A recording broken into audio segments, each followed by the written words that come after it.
bahwa akibat dari pandemi COVID-19 ini ekonomi kita kehantam begitu luar biasa.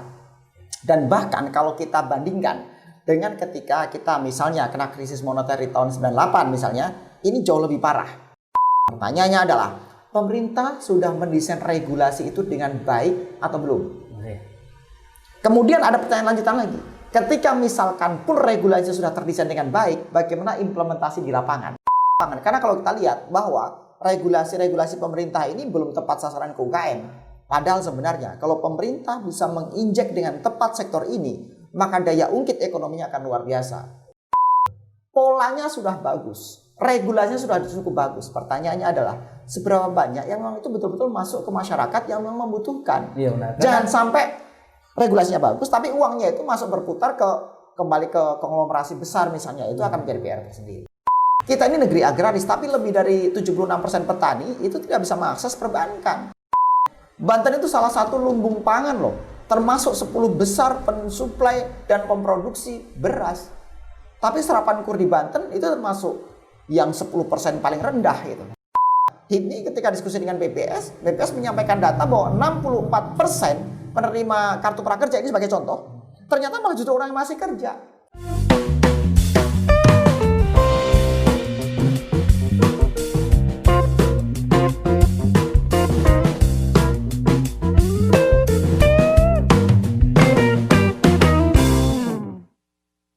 Artinya ini lebih pada soal pengawasan pada eksekusi di lapangan, Bang, atas sistem misalnya yang sudah dibuat. Nah, ini kan juga menjadi menjadi PR tersendiri untuk pemerintah, karena bagi saya sih melihat mestinya ya sistem itu tadi sudah dibangun, kemudian pada saat eksekusinya juga pengawasannya mungkin berkolaborasi lah. Bahasa saya sering mengatakan bahwa pemerintah mesti juga berkolaborasi dengan pihak-pihak sektor yang lainnya, misalnya pengusaha atau mungkin ada lembaga mandiri gitu yang bisa kemudian mengawasi berjalannya distribusi bantuan tadi itu. Setuju. Karena kan tadi kata Abang juga bahwa kayak permodalan misalnya sudah disediakan kur tadi, cuma kan aksesnya akhirnya saya nggak tahu ini emang didesain begitu agar yang bisa mengakses itu orang-orang tertentu aja, termasuk 10%. Menarik. Gini aja Bro Aceh. Sekarang begini, untuk membuat sebuah kesimpulan atas keadaan yang ada berangkat dari data. Sekarang buka aja datanya. Penerima bantuan sebagai contoh lain begini. Kalau berbicara tadi untuk permodalan, ini kan istilahnya pemerintah mendorong sisi supply-nya, sisi bisnisnya. Pemerintah juga memberikan bantuan, memberikan insentif untuk menopang daya beli masyarakat, misalnya dengan adanya bansos. Sekarang cek deh, bansos udah tepat sasaran atau belum? Coba lihat di DKI Jakarta, terjadi perdebatan antara Pemprov dengan pemerintah pusat. Siapa yang menerima? Datanya valid atau tidak? Benar. Ini berbicara Jakarta loh. Gimana daerah-daerah yang lain gitu? Bansos di sini ada yang bertumpuk, sedangkan banyak orang yang membutuhkan, mereka tidak punya data. Sekarang sebagai contoh, pemulung, saya ngobrol dengan Kemenko UKM. Pemulung di Indonesia itu jumlahnya jutaan, mereka punya datanya. Dan lebih dari 80% itu mereka nggak punya KTP. Mereka masuk menjadi bagian dapat bansos atau tidak? Tepat sasaran atau tidak? Kita bagaimana mungkin akan berbicara sebuah regulasi bisa presisi di lapangan ketika memang database kita berantakan. Dan menjadi sebuah fakta dan rahasia umum, salah satu masalah fundamental di Republik ini adalah berbicara database. Data pusat dengan data daerah selalu tumpang tindih. Bang. Karena ya kita juga riset dari Mei sampai September kemarin, Bang, ada di 11 daerah, DKI, Banten, kemudian di Semarang, di Aceh itu. Bro, itu kota-kota besar loh. Kota-kota besar aja bertindih. Gimana kota-kota yang jauh dari pengawasan gitu. Nah, ini menjadi PR kita bersama sebenarnya. Sehingga ketika misalnya menjadi konteks politik, ini menjadi masalah di konteks politik, misalnya di pilkada, di pileg dan lain-lain. Tapi di masa ekonomi ini juga menjadi problem ketika nggak ada data. Makanya kenapa tadi saya sampaikan, berbicara data adalah berbicara masalah fundamental, berbicara masalah yang mendasar gitu. Dan ini harus diurai sejak awal. Jadi kuncinya adalah bagaimana pemerintah punya willingness ketika akan mendeliver dari hulu sampai hilir sebuah aturan yang bisa mengalir dengan tepat dan cepat. Karena kuncinya itu, Bro. Karena begini, UKM ini kalau uangnya makin lambat ngalir, keburu mati. Kita punya coffee shop, udah terlanjur mau perpanjang sewa, duit nggak ada, udah terlanjur habis. Kita punya restoran mau buka, kemarin udah terlanjur PHK. Barang-barang yang buat masak udah terlanjur dijual kemarin buat THR karyawan. Ya, ini realitas di lapangan loh. Teman-teman yang sewa di mall masih sepi, baru mau buka PSBB, tutup lagi misalnya. Nah, ini kondisi-kondisi di lapangan sehingga ketika uang ini tidak mengalir cepat, UKM ini terlanjur pada mati. Dan untuk ngidupin lagi nih, extra effortnya luar biasa. Jadi kuncinya adalah bagaimana regulasi ini bisa mengalir cepat dan tepat. Karena walaupun tepat, tapi kalau nggak cepat, ini nanti ongkosnya lebih mahal. Cepat, tapi kalau nggak tepat, yang menikmati malah sebagian orang. Dan daya ungkitnya tidak akan maksimal. Kira-kira demikian, Bro Ajo. Iya, artinya persoalan utamanya persoalan database ya yang tidak sinkron antara. Salah satu hal yang mendasar adalah itu. Tapi kuncinya adalah di willingness pemerintah. Apakah akan mendesain sebuah insentif, regulasi, maupun kebijakan-kebijakan yang memang betul-betul pro dan menyelesaikan masalah dari hulu sampai hilir dengan baik. Kuncinya memang ada di monitoring dan evaluasi. Salah satu dasar monitoring evaluasi adalah database. Kira-kira begitu. Ya, benar memang kita kalau membicarakan tentang perekonomian ini, apalagi kan akhir-akhir ini kita nggak tahu juga kan pandemi ini selesainya sampai kapan, Bang. Ya kan katanya Januari teman-teman yang sudah yang selama ini WFA akan mulai jalan lagi gitu kan, mulai kembali bekerja. Nah, kita sih berharap bahwa di Januari juga ada peningkatan yang lebih signifikan terutama di di PDB-nya tadi itu, Bang ya, karena kan hingga hari ini sudah minus berapa, Bang, tadi? Sekarang minus 3,49%. 3,49%. Artinya ada penurunan dari 5 ke minus 5, naik minus 5 ke artinya sebenarnya ada peningkatan sebenarnya. Jadi minusnya berkurang. Tapi begini, Bro Aco, saya sepakat bahwa memang terjadi sebuah pelambatan ekonomi dan satu sisi kita tidak tahu ini sampai kapan. Tapi ada satu hal yang harus membuat kita optimis. Pada bulan Mei Juni itu sebenarnya Morgan Stanley sudah mengeluarkan rilis bahwa Indonesia ini adalah negara nomor 2 yang akan bangkit ekonominya dengan cepat setelah China. China itu kuartal kedua masih negatif, kuartal ketiga sudah positif. Sudah positif 4%. Artinya Indonesia ini di kuartal keempat atau nanti menatap di tahun 2021 kita bisa positif. Bahkan kalau kita lihat proyeksi ekonomi di tahun 2021 sudah tumbuh 4-5%. Salah satu hal yang bisa membuat kita punya potensi tumbuh cepat adalah kita punya pasar lokal yang besar. Penduduk Indonesia ini 267 juta orang. Ini adalah nomor 4 besar dunia. Artinya apa? Secara ekonomi dan siklus ekonomi kita mempunyai local domestic demand yang tinggi. Kalau pemerintah bisa mengelola dan memanage ekonomi ini dengan baik, maka Indonesia ini akan luar biasa. Sebagai contoh, ketika 2 kuartal berturut-turut itu negatif pertumbuhan ekonomi, kuartal kedua negatif minus 5,32%. Tapi pertumbuhan untuk sektor agro atau untuk sektor pertanian itu tumbuh 16%. Ketika kuartal ketiga kemarin kita minus 3,49%, sektor pertanian masih tumbuh 2,15% positif. Artinya apa? Udahlah, kita main di sektor-sektor yang mempunyai, istilah ekonomi adalah mempunyai comparative advantage. Maka kita ini akan sangat luar biasa. Kita punya source-nya, kita punya pasarnya. Indonesia akan termasuk negara yang nomor 2 untuk tumbuh dengan cepat ekonominya pasca pandemi ini. Itu pandangan dari HIPMI. Karena koreksi saya, Bang, kalau salah. Memang kan sektor-sektor ekonomi atau pendapatan yang tidak terdampak oleh pandemi ini kan diantaranya digital, pertanian, betul, kemudian mungkin perikanan, sektor-sektor itu kayaknya yang tidak terdampak oleh ekonomi. Maka mestinya ya benar pemerintah harus lebih memfokuskan perhatiannya ke arah sana. Terutama ya tadi itu kalau mungkin di urban ini ya mereka yang bermain digital mungkin mesti disupport kayak e-commerce dan lain-lain. Setuju kan? Ya. Nah, apalagi tapi kan di sisi lain juga menarik tadi bahwa kita berada pada urutan kedua setelah Cina. Betul. Gitu, untuk potensi bisa bangkit secara ekonomi. Ini adalah sebuah potensi. Pertanyaan adalah pemerintah mampu atau tidak mengoptimalkan potensi yang dipunyai ini untuk kita bangkit secara. Artinya kuncinya tadi ada sektor-sektor itu. Jadi gini, kalau kita berbicara sektor-sektornya itu banyak sektor yang kita punya istilahnya comparative advantage. Mau sektor agro, sektor perikanan, maritim lah ya, itu potensi bagus banget. Tapi kita juga punya banyak sektor lain. Sejauh ini udah disentuh belum? Maksudnya udah dimaksimalkan belum Bang? Ke arah Sekarang pemerintah. Sekarang begini deh, berbicara sedikit satu. Kita gini, kalau ingin mengambil sebuah kesimpulan harus berangkat pakai data. Karena fungsi data adalah sebagai alat pengambil keputusan. Kalau kita ingin mengambil sebuah kesimpulan, pemerintah sudah menata dengan baik atau belum? Sekarang begini bro, Indonesia ini adalah termasuk negeri maritim. Kita ini mempunyai panjang pantai nomor 2 terpanjang sedunia. Kalau kemarin kita buka data dari pemerintah Norwegia, mereka bilang ada 5 surga ikan di seluruh dunia. Dan 2 di antara 5 ini ada di Indonesia. Misalnya salah satunya di Laut Arafura. Jadi sangat tidak mungkin masih ada nelayan yang miskin di Indonesia. Mestinya. Tapi nyatanya lebih dari 1,5 juta nelayan kita miskin. Dan itu menjadi penyumbang sekitar 20% penduduk miskin Indonesia. Artinya apa? Ini pemerintah ini belum mengelola dengan baik dari hulu sampai hilir. Kita sekarang begini deh. Sedikit contoh, mau berstudi kasus nggak? Kita sedih berstudi kasus yang lagi ramai sekarang masalah ekspor benih lobster. Ya, benar. Kita bukan sedang mendikotomikan setuju atau tidak setuju dengan ekspor. Saya tidak mau terjebak di diskusi itu. Tapi sekarang kita fokus ke hal yang produktif.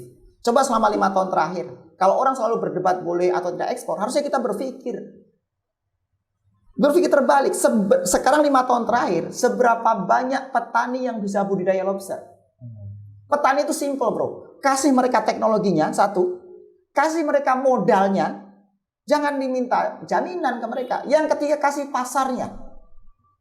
Seharusnya tinggal buka data kok. Oke, ini sudah ada 500.000 nelayan yang kita kasih tambak. Teknologinya kita kasih, modalnya misalnya satu nelayan butuh 200 juta. Jangan mereka diminta jaminan untuk kasih itu. Yang menjamin siapa? Pemerintah yang berikan jaminan. Misalnya satu nelayan butuh 200 juta. Kasih senilai misalnya 5% kali 200 juta. Kasih ke insuran. Insurannya masuk BUMN juga kok. Jadi pemerintah itu cukup memberikan 3 hal ini kepada petambak. Teknologinya, modalnya, pasarnya.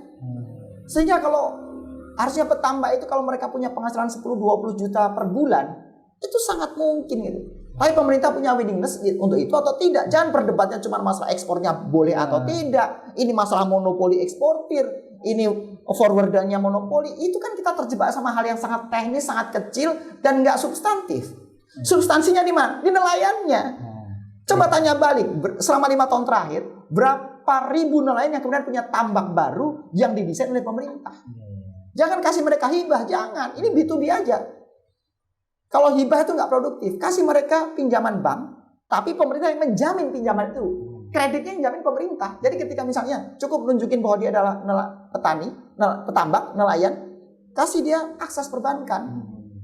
Sekarang jangankan mau pinjam 200 juta, mereka mau pinjam 10 juta aja mereka harus ngasih BPKB motor gitu loh. Ini pemerintah ini apa-apaan gitu. Pemerintah itu harus hadir terhadap kebutuhan masyarakat. Ini baru satu contoh kecil loh. Berbicara maritim tadi kan. Jadi kadang-kadang orang diskusi untuk hal yang tidak substantif. Kita lupa untuk mengevaluasi sebenarnya substansinya di mana, di nelayan itu sendiri. Berapa banyak, berapa hektar yang mereka bisa, berapa ribu nelayan deh yang kemudian mereka punya tambak yang didesain oleh pemerintah. Dari teknologi, permodalan, dan pasar. Ya karena di satu sisi juga kalau kita bicara lobster kan juga pasar lokalnya paling hotel, restoran, karena kan kita masyarakat kita juga bukan lobster konsumtif. Lah orang selalu berdebat misalnya, ini nggak boleh diekspor, ini kan harus dibudidaya.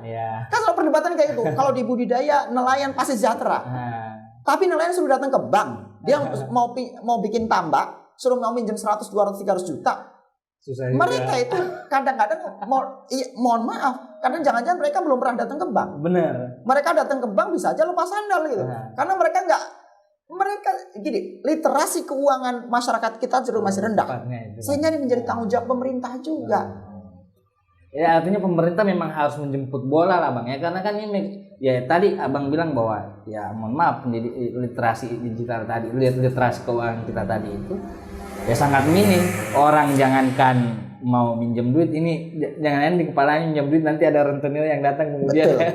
Kan artinya gitu, ini satu contoh. Jadi kan Bro Aco nanya, ini sebenarnya program kita gimana sih? Bagus atau enggak? Programnya bagus. Problemnya adalah pasaran atau tidak? Menurut HIPMI, belum. Saya berani menjawab itu, saya berani di challenge. Ayo kita turun ke petani, ayo kita turun ke UKM. Sekarang UKM ketika mau pinjam ke bank, jangankan UKM ya, orang HIPMI aja kadang-kadang pinjam ke bank nggak mudah. Artinya apa? Ini ada sebuah sistem yang pemerintah itu harus mengintervensi dengan jelas. Nah, intervensi pemerintah itu harus pro dengan UKM, pro dengan masyarakat luas. Karena lebih dari 60% PDB kita ditopang oleh UKM. Jadi ketika pemerintah bisa hadir di sini, maka daya ungkit ekonominya akan maksimal. Dan ini yang kita tunggu bersama-sama. Tapi kan kadang banknya juga yang nakal, Bang. Sistem udah di ini nih, tapi banknya yang misalnya justru mempersulit. Konteks bank itu adalah sebuah industri keuangan yang high regulated. Mereka harus hati-hati ketika ngasih pinjaman. Problemnya pemerintah mau menjamin atau enggak. Misalnya begini bro. Ini soal jaminan berarti Bang. Iya, penjaminan. Misalnya gini, bank mau minjemin uang 100 juta ke petambak tadi atau ke petani atau ke UKM. Kan dia nggak yakin bisa bayar atau enggak. Pemerintah intervensi dong. Oke, saya kasih jaminan. Berapa nih? Saya kasih jaminan berapa insurance ini? Jaminan ini kan nggak harus cash collateral atau fixed asset, tapi berupa insurance. Pemerintah punya Jamkrindo, pemerintah punya Askrindo kok. Taruh 5% kali nilai kredit. Injak ke Jamkrindo yang akan menjamin ke bank. Udah kamu kucurin. Jamkrindo yang akan menjamin. Jamkrindo ini yang melakukan assessment. Jamkrindo yang melakukan pembinaan ke para pelaku usaha di sini. Jadi kalau di luar negeri yang bank itu urusannya bukan dengan nasabah, dia dengan insurance. Berani nggak insurance jamin? Kalau berani dia tutup mata dikasih. Ini sebagai contoh, pemerintah harus hadir dengan pola-pola yang pro dengan rakyat dan pola-pola seperti ini. Jadi betul-betul pendampingannya ada pada pihak insurance tadi itu ya sampai benar-benar itu tuntas dan persis. Dan ini kan BUMN semua, Jamkrindo, Askrindo, pemerintah main di sini aja kok. Jadi ini masih menjadi infrastruktur pemerintah. Kira-kira demikian Bro Aco. Oke, kalau HIPMI terakhir Bang, kalau HIPMI sendiri bagaimana ininya Bang, apa yang dilakukan oleh HIPMI bersama pemerintah tentunya ya untuk pemulihan ekonomi di masa pandemi dan rencana pasca pandemi ini gitu. Ya, sejak HIPMI periode 2020-2023 kita sebenarnya periode 2019-2023 sejak kita dilantik oleh Pak Presiden pada tanggal 15 Januari 2020 kemarin, HIPMI selalu punya komitmen untuk kita menjadi bagian dari pemerintah untuk bisa menggerakkan perekonomian dengan baik. Karena sesuai dengan spirit yang dibangun oleh Bang Abdul Latif sejak HIPMI ini didirikan pada tahun 1972 adalah bagaimana HIPMI harus selalu menjadi pencetak entrepreneur muda yang menjadi bagian penggerak perekonomian bangsa. Jadi kita ada di 34 provinsi dan di 420 kabupaten kota yang menjadi bagian komitmen pemerintah pusat maupun daerah untuk bisa menggerakkan perekonomian dengan baik. Salah satu untuk menggerakkan perekonomian adalah membuat engine ekonomi di daerah melalui entrepreneurship. Kita membuat mesin-mesin perputaran perekonomian itu melalui pengusaha. Karena pembinaan berarti. Salah satunya lewat pembinaan, salah satunya lewat mentoring. Lewat inkubasi bisnis. Karena salah satu engine untuk menggerakkan perekonomian kalau nggak kita pakai pemerintah, kalau pemerintah berarti pakai government expenditure, pakai belanja APBD atau APBN. Kalau menyerap tenaga kerja berarti harus pakai PNS dan lain-lain. Engine yang kedua adalah wira swasta yang bisa menyerap tenaga kerja, bisa mencetak para UKM, bisa menggerakkan bisnis dan lain-lain. Jadi bagian menjadi komitmen HIPMI adalah bagaimana kita bisa menggerakkan sektor entrepreneurship di daerah-daerah. Dan semoga kita harus bisa konsisten dan kita siap sinergi dengan semua stakeholder sehingga kita bersama-sama bisa bangkit dengan lebih cepat pasca pandemi ini. Demikian Bro Aco. Oke. Terima kasih Bang Aji. Sama-sama Bro. Mudah-mudahan ya begitu teman-teman penonton setia Anotasi Aji, tentunya tadi sudah dipaparkan beberapa data mengenai bagaimana PDB kita hari ini mulai dari 5,02% pada akhir 2019 kemudian turun di kuartal 1 minus 5,3 kemudian naik menjadi minus 3, sekian gitu Bang ya. Dan kita berharap PDB kita kemudian terus meningkat dan tentunya para pengusaha kecil kita yang penyumbang PDB terbesar di negeri ini tentunya kita berharap juga ini disupport oleh pemerintah sebagaimana yang disampaikan oleh Bang Ajib tadi bahwa karena mereka ini adalah sektor kunci yang kemudian mampu meningkatkan PDB yang hampir tidak terdampak prosesnya oleh pandemi ini. Nah, terima kasih penonton setia Anotasi ID. Mudah-mudahan ke depan kita bisa kembali berdiskusi dengan Bang Ajib Hamdani ini. Ya. Menarik tentunya, wawasannya luar biasa. Ternyata tidak hanya tidak hanya di media doang, ternyata beliau ini juga ternyata memang luar biasa. Dan kita berharap apa yang dilakukan HIPMI ke depan juga mampu menjadi satu sumbangsi untuk masa depan bangsa kita ke depan. Nah, jangan lupa teman-teman sekalian di subscribe, dinonton tentunya, kemudian like dan share video ini. Saksikan kami di video selanjutnya. Terima kasih.